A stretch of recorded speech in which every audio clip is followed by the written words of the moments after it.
Hello friends, this is Dr. Amarjit Kaur, Professor of Accounting and Business Communication at the Department of Management, Gurugram University, Gurugram.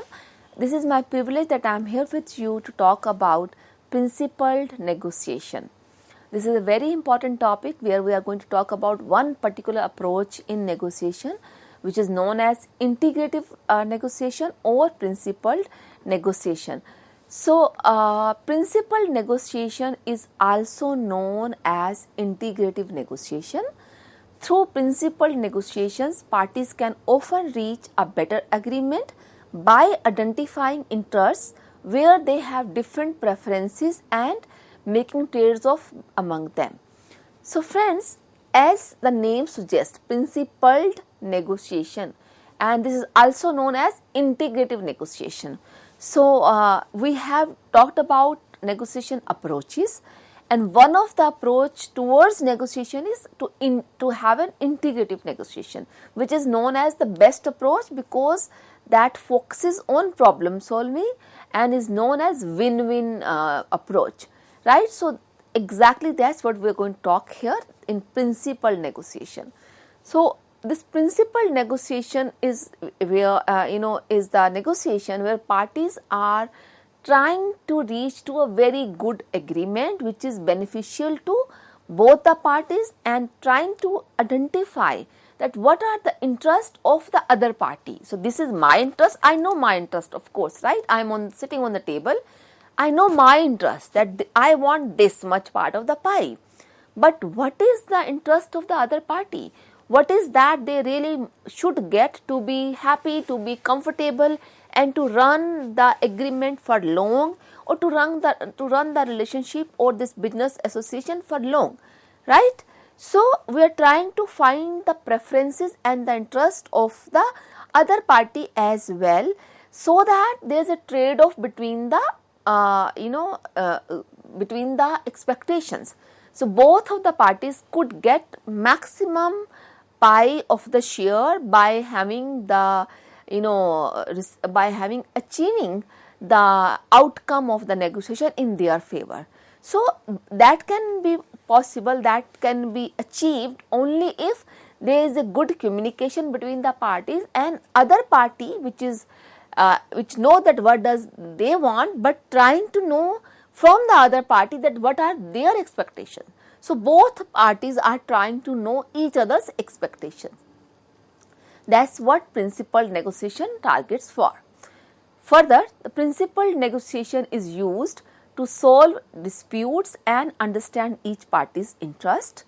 It is efficient, results in concrete solution and has a prior formulated framework for accepting outcome by both parties.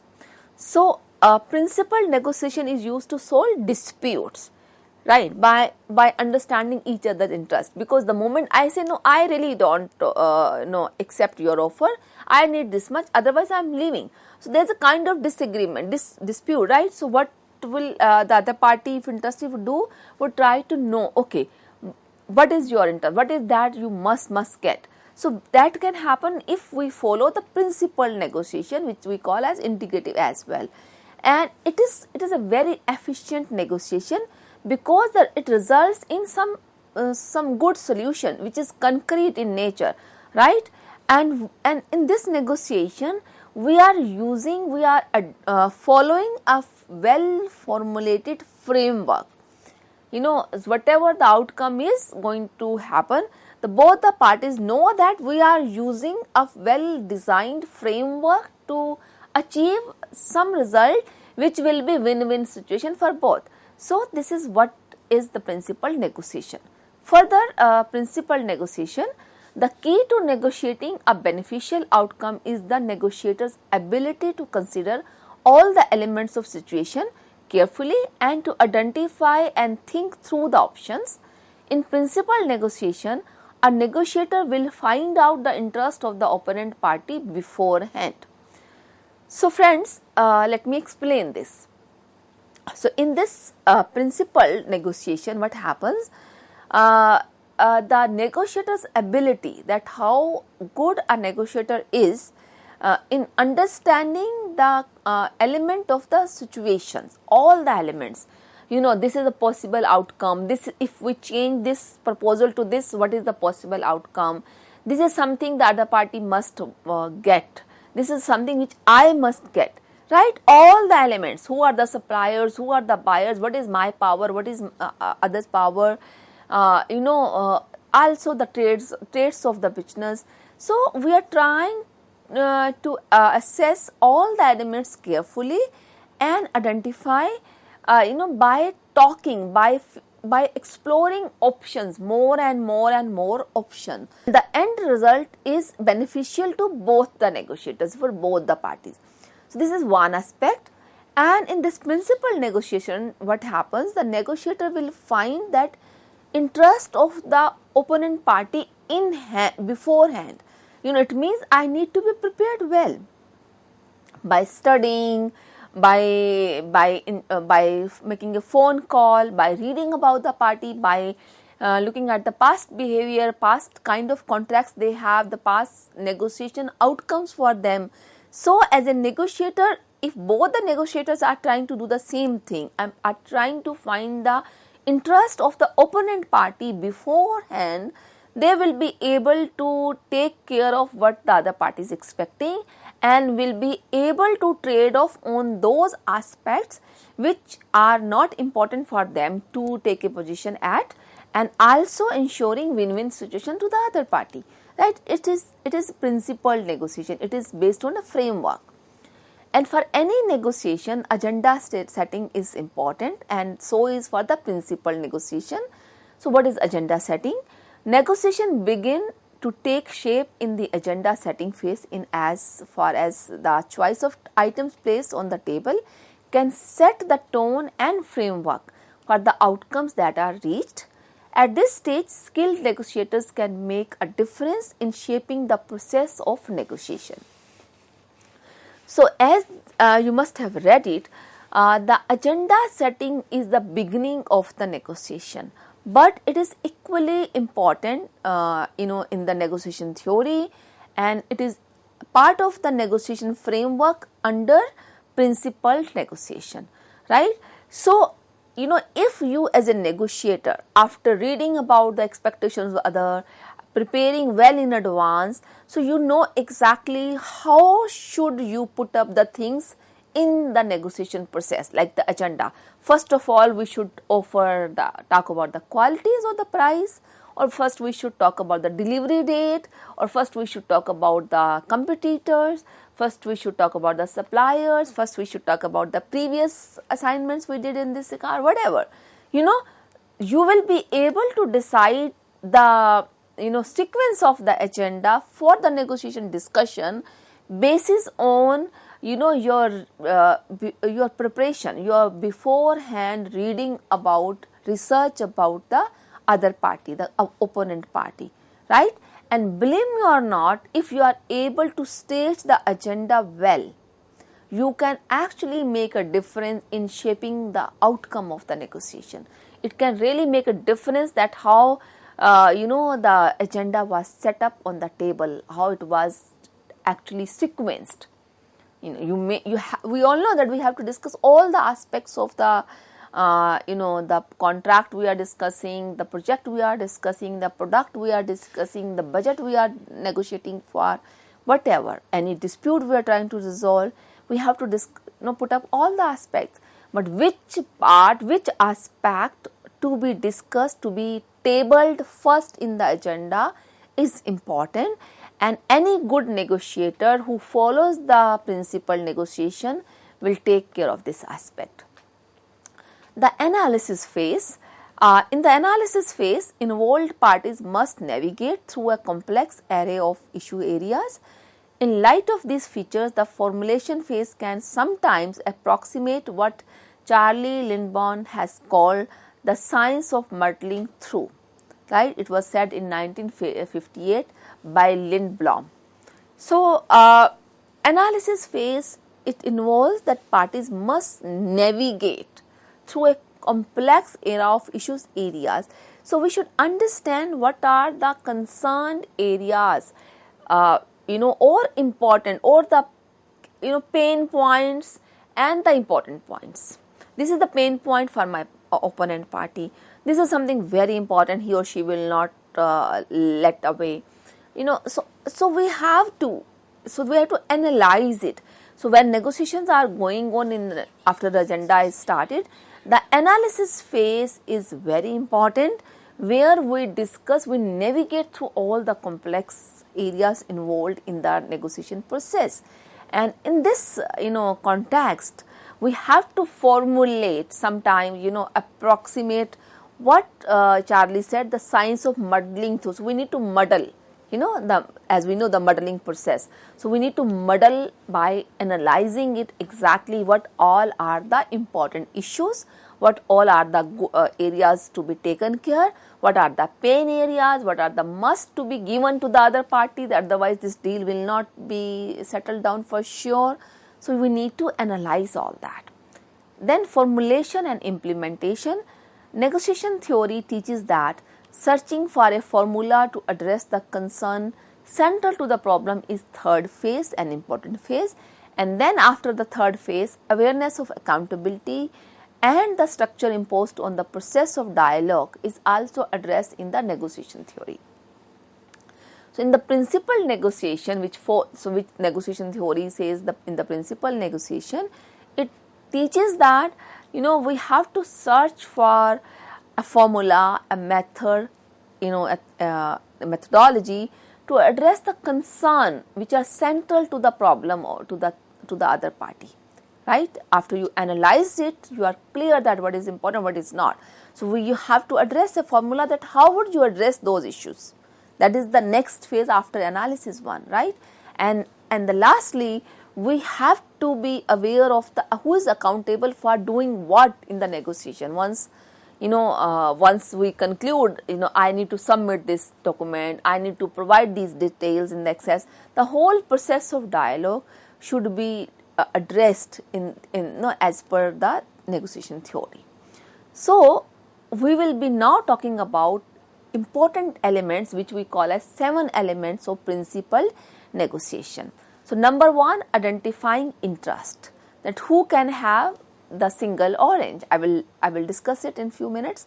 People, the second element of principal negotiation, separate the people from the problem. The third is alternatives, best alternatives to be negotiated agreement, which is BATNA. Fourth is identifying the options, generating options through techniques such as brainstorming. Number 5, the fifth element is criterial or legitimacy. So let's eat cake. Number 6 is commitments. One way to build trust is to create a commitment structure that can be implemented in stages. And the last and the 7th step is, or element is, communication. So active listening is important, right?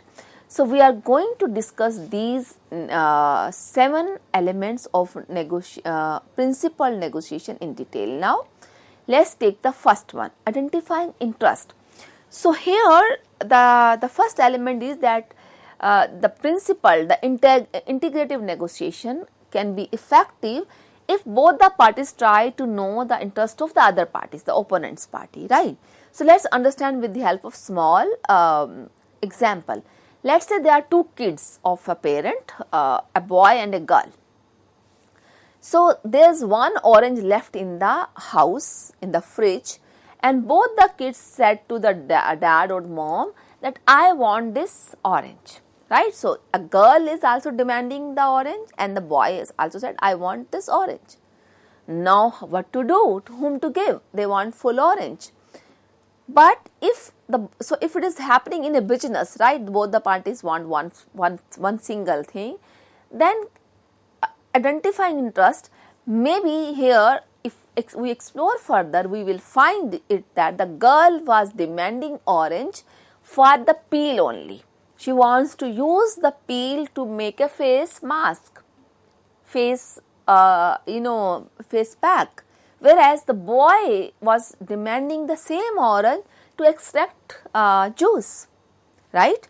If it was explored further by parent, by mother or by father, whosoever was dealing with both the kids, if it happens that he, by talking to both of them, has tried to identify the interest of both boy and the girl in the family, then the problem would have been solved, because the boy was wanting juice, the orange for juice, and the girl was keen to get only the peel of the orange, right? She wanted the full peel, the complete peel, but not the orange, along with the pulp, along with the pieces, right? So that's the first thing, identifying interest. That's the first element in principled negotiation. If we are following the principled negotiation, the second element is people. We should always try to separate people from problems, right? People have their traits, their attitudes, right? But the focus of negotiators in principled negotiation should not be the people. I should not focus on who is negotiating, right? X is negotiating or Y is negotiating. My major focus should be the problem, because I want to solve the problem and I want to, make a win-win situation to both the parties, right? That's what the principled negotiation, goal is, right? So if I focus on people, I will not be able to create solution for the problems which are on the table. So the second element, that's why we call it as, is important, and here we target to separate the people from the problem. The third one is alternatives. So this element says, how can we create solution to the problem? By trying to find out alternatives. So we call it as best alternative to a negotiated agreement, BATNA. So this BATNA is a very common word, word used in the industry, amongst the business people. So what is your BATNA? What is your best alternative? My best alternative that I should get this. The opponent's party's best negotiated negotiated agreement or BATNA is this. Mine is this. So if we know the alternatives, so what is the next best alternative for me? What is the best next alternative for the other party, the opponent? So we should try to find out alternative 1, 2, 3, 4, 5. We should try to create as many alternatives possible. But amongst those alternatives, which is the best? Best for me and best for the opponent. So we need to know for both the parties the best alternate available. So this is the third element of principled negotiation. The fourth element is identifying the options. So once we have found the best alternative for me or for the opponent party, the next thing is we should try to generate many options possible through brainstorming, through talking to. The more we talk about, though it is a time consuming, the principled negotiation is considered to be time consuming process, because here both the parties try to spend more time with each other, communicate more often for more details, so that they could actually identify the options and the real interest of both. You remember the story I just shared about dividing one orange between a boy and a girl in the same family, right? That can happen only if father or the mother spend some time, 2, 3, 4 sentences even, instead of just saying yes or no to one, either daughter or to boy, So by spending few minutes in talking with the girl and the boy, and that is by identifying the options. So okay, what if I give you the whole orange? What if I give you half to brother and half to sister? Then one will say, no, I need the peel. The boy will say, no, I need full orange, because otherwise I will not get any juice in my glass. It will be the whole wastage of the electricity using the juicer, etc., etc. So it means some discussion, we are trying to find out the options. What is the best option here? That can happen only through brainstorming. That was the fourth point. the fifth point or the fifth element is legitimacy. So, who is legitimate? What is the criteria? So identifying the legitimacy of the claim. Who is more legitimate to claim this, right? So, this particular criteria, is very interesting actually. So the story is about the who will eat the cake. So, let's eat the cake. So our purpose is, we want to show, we want to prove that I have the legitimacy for this claim I am making, and for that you need to present the logic, you need to present the proof, right? So, that is what the criteria, fifth element, which is criteria. So, what is the criteria of your claim? That why are you expecting this much part of the pie? So, what is your legitimacy for this particular claim or the outcome you are expecting, right? And the sixth point is commitments. So, the element 6 is, so one way to build trust between the opponent party and the claiming party is that we should create a structure of commitments that can be implemented in stages. Okay, first thing is that I will supply you this information, so you fulfill that, right?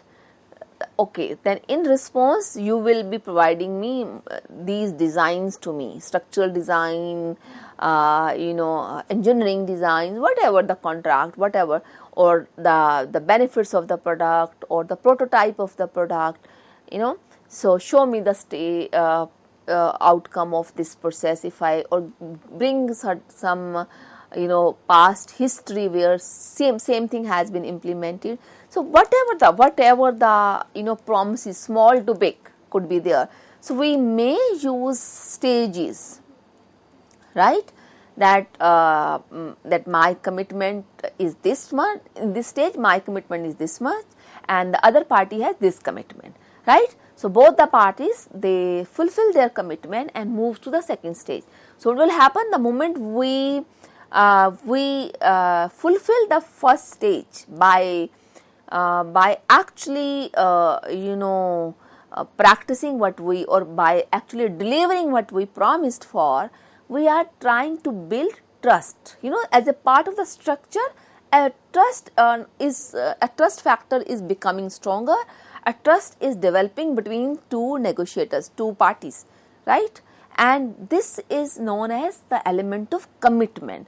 So we need to prove this element of commitment, that I am committed to the negotiation, because here our commitment is to the negotiation, not to the actual outcome, believe me, right? So I am committed to the negotiation, I am still interested. So that's why I supplied this information.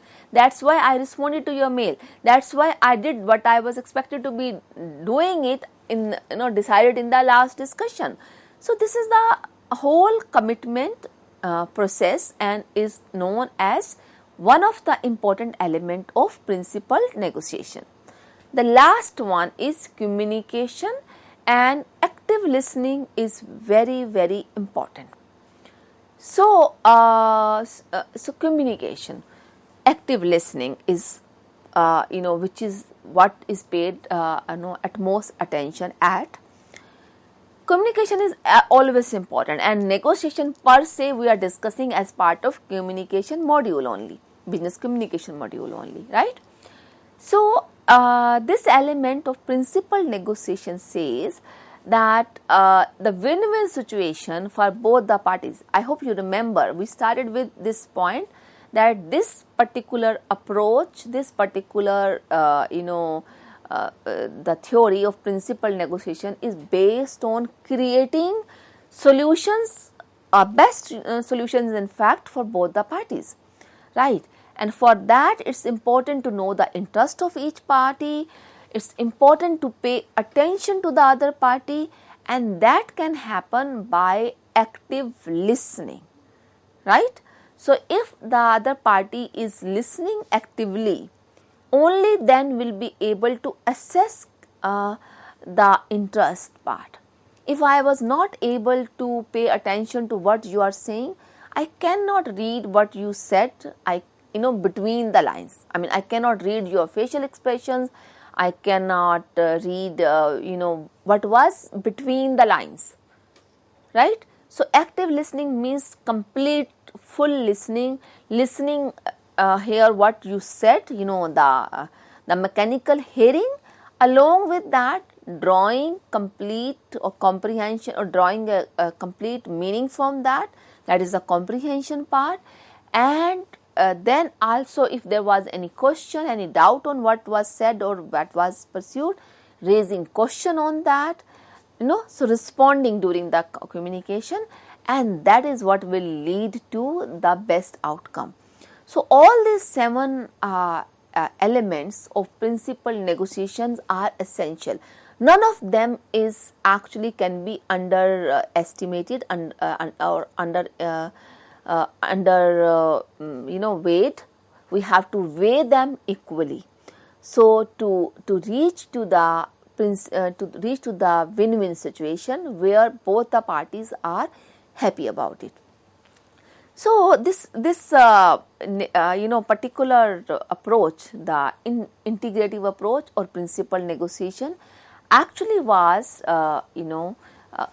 carried by Fisher and Urey. So, in conclusion, I will say Fisher and Urey summed up their approach to integrative bargaining with what they call the 7 essential elements of principled negotiation: interest, people, alternatives, options, criteria, legitimacy, commitments, and communication.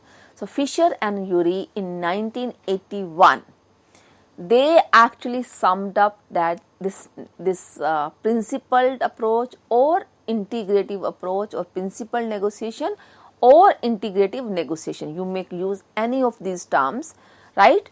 It's a bargaining where all these 7 essential elements are important, which we just discussed, and this was introduced by Fisher and Urey in 1981. So, in conclusion, I will say negotiators must be able to keep events in perspective and be as fair and as honest as the circumstances allows, right? So, negotiation cannot take an effective shape, cannot end up in win-win situations if both the negotiators are fair in assessing the requirement of each other, they are honest in as per the circumstances, they are and they have the complete perspective in deciding the outcome of negotiation. So, this is what the principled negotiation is. This is what the integrative negotiation is, and all these 7 elements of principled negotiations are important. I hope you will remember the story, you will remember all the elements and use them during the negotiation at your workplace whenever you encounter the negotiation.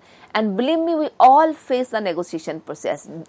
Either you work in the marketing or the finance department or HR or any other department. You have to negotiate either with your boss, with the outside party, with suppliers, with the buyers, with production department, with any department, right? So, negotiation cannot stop. It's a part of and the parcel of our life or day-to-day life at workplace, at personal life. So, I hope all these elements which we discuss in detail will help you to go and practice the best approach, which is principled negotiation or integrative approach. With this, I would like to wind up. Thank you very much. Thank you.